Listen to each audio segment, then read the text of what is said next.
আমার চারপাশে থাকা সব অভিমান সাথে নিয়ে। প্রিয়, আমি হয়তো একদিন হারিয়ে যাব দূরের কোনো নীল কণ্ঠ পাখি হয়ে। হৃদয়ের গহীন ভালোবাসা রেখে যাব দিগন্ত জোড়া কালো আখির স্বপ্ন, তোমার মন সমুদ্রে পাড়ি দিবার আশা। আরো রেখে যাব তুমিময় শত শত কবিতা, যদি কখনো মনে পড়ে তোমার নরম স্পর্শে, তোমার একান্ত ভালো লাগা কোনো এক সময়ে ছুঁয়ে দিও তা।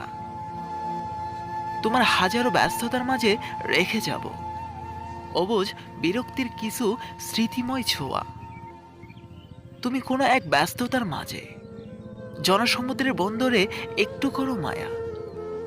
হঠাৎ করে ভুলে যাওয়ার আগের পর রেখে যাব অল্প অল্প কিছু কথা। মনে করো মাস শেষে হিসাব করার আমি তোমার একটি ডায়েরির পাতা।